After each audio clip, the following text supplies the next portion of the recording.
অন্তর্বর্তী সরকারের হাতে বাংলাদেশের ভৌগোলিক অখণ্ডতা নিরাপদ নয় বলে মন্তব্য করেছেন বিএনপির স্থায়ী কমিটির সদস্য মির্জা আব্বাস। বৃহস্পতিবার কুমিল্লা শিল্পকলা একাডেমিতে আয়োজিত এক কর্মসূচিতে তিনি এই কথা বলেন। এ সময় তিনি আরও বলেন, আগে বিএনপির শত্রু ছিল শুধুই আওয়ামী লীগ, এখন অনেকেই যুক্ত হয়েছে। এদিকে জাতীয় প্রেসক্লাবের সামনে এক মানববন্ধনে অংশ নিয়ে হত্যাকাণ্ডের শিকার ঢাকা বিশ্ববিদ্যালয়ের শিক্ষার্থী শাহরিয়ার আলম শাম্যের রাজনৈতিক শত্রুদের দ্রুত চিহ্নিত করার আহ্বান জানান বিএনপির সিনিয়র যুগ্ম মহাসচিব রুহুল কবির রিজভী।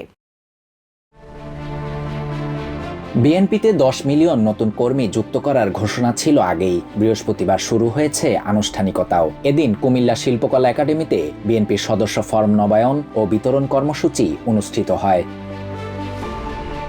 অনুষ্ঠানে দলের স্থায়ী কমিটির সদস্য মির্জা আব্বাস মন্তব্য করেন, স্বাধীনতা ও সার্বভৌমত্ব রক্ষায় বর্তমান সরকারের সময়ে বাংলাদেশ নিরাপদ নয়। তিনি বলেন, মানবিক করিডোর দেওয়ার সিদ্ধান্ত নেবে নির্বাচিত সরকার। বিএনপির চাঁদাবাজির সাথে কোনো সম্পৃক্ততা নেই দাবি করে মির্জা আব্বাস বলেন, আগে বিএনপির শত্রু ছিল শুধুই আওয়ামী লীগ, এখন অনেকেই যুক্ত হয়েছে। এদিকে জাতীয় প্রেস ক্লাবের সামনে উত্তরাঞ্চল ছাত্র ফোরাম আয়োজিত মানববন্ধনে অংশ নিয়ে বিএনপির সিনিয়র যুগ্ম মহাসচিব রুহুল কবির রিজভী বলেন, স্বৈরাচারীর বিদেশি বন্ধুরা এখনো বাংলাদেশ নিয়ে ষড়যন্ত্র করে যাচ্ছে। অন্তর্বর্তী সরকারকে আরও সতর্ক হয়ে দেশ পরিচালনা করার পরামর্শ দিয়েছেন তিনি।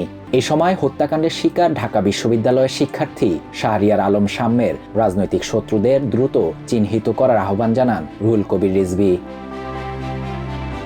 শাহরিয়ার সাফাত, TVN 24 news desk. New York থেকে সম্প্রচারিত TVN 24 টেলিভিশন বিশ্বজুড়ে বাঙালির কণ্ঠস্বর।